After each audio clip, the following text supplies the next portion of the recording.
ইয়া হয়ে থাকা উচিত যে আমরা একটা ভালো কাজ করে এতদিন বাঁচবো, মানুষের পাশে দাঁড়াবো, মানুষের কাজ করব। আর সবচেয়ে বড় কথা আমাদের তারেক রহমান ওনার হাতকে আমাদের শক্তিশালী করতে হবে।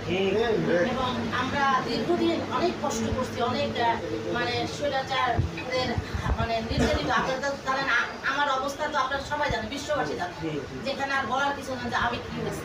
তো সেই জায়গা থেকে আমি চাই আমরা সবাই মিলেমিশে হিংসা বিদ্বেষ ভুলে আমরা সবাই একসাথে হয়ে কাজ করবো এবং ধানের শীষকে যেন আমরা বিজয়ী করতে পারি এবং তারেক রহমানকে যেন আমরা সেই রাষ্ট্রনায়ক দেখতে পারি, এটাই আমরা সবাই আশা করছি।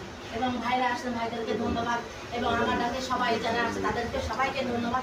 আমরা যেন এইভাবে ডাকে যেন সবাই সাড়া দিতে পারি, হ্যাঁ, এবং সবাই একসাথে যেন কাজ করতে পারি। একটা কথা আছে, 10 মিলে করি কাজ, হারিয়ে দিতে পারি না।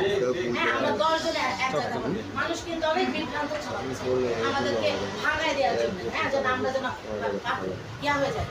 তো সেই জায়গা থেকে যেন আমরা যেন মজবুত থাকি, আমরা ইসলামের ইয়াতে চলি এবং আদর্শে চলি এবং আমরা ইনশাআল্লাহ ধানের শীষের বিজয় নিয়ে আসবো ইনশাআল্লাহ। ইনশাআল্লাহ।